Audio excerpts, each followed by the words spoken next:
পাউরুটি আর ডিম দিয়ে তৈরি করব বিকালের জন্য খুবই সহজ ঝটপট মজার একটা নাস্তার রেসিপি। তো শুরুতে এখানে কয়েক পিস পাউরুটি নিয়ে নিলাম।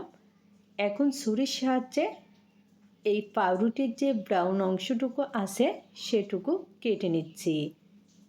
এই কাটা অংশ কিন্তু ফেলে দিব না, ব্রেড কাম তৈরি করে নিব। ব্রেড কাম কিন্তু যে কোনো মজার মজার রেসিপিতে ব্যবহার করা হয়।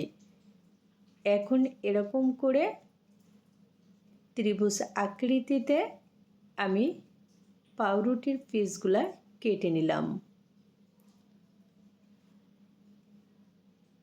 একটা বলে নিয়ে নিচ্ছি 2 টেবিল চামচ পেঁয়াজ কুচি, 1 টেবিল চামচ কাঁচামরিচ কুচি, টেস্ট মতো লবণ, 1 টেবিল চামচ চিনি। হাত দিয়ে এভাবে একটু মেখে নিচ্ছি, এতে করে পেঁয়াজ কুচি নরম হয়ে যাবে। নিয়ে নিচ্ছি ডিম। এখানে আমি 2টি ডিম নিয়ে নিলাম, তবে তোমরা চাইলে কিন্তু ডিমের পরিমাণটা বাড়িয়ে দিতে পারো যদি পাউরুটির পরিমাণ বাড়িয়ে দিয়ে থাকো। ফাইনালি ডিমের মিশ্রণ রেডি।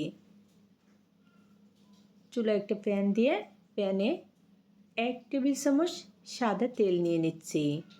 তেল গরম করে নিয়ে এখন যে ডিমের মিশ্রণ তৈরি করে রেখেছিলাম তার ভিতরে পাউরুটির পিস দিয়ে এরকম করে কোট করে নিচ্ছি।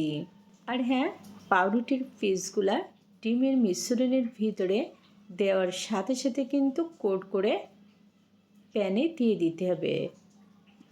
আর হ্যাঁ, চুলার আঁচটা লো ফ্লেমে রাখতে হবে।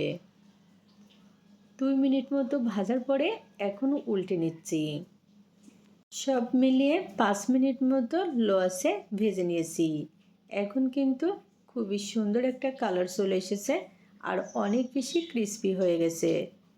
তো তুলে নিচ্ছি।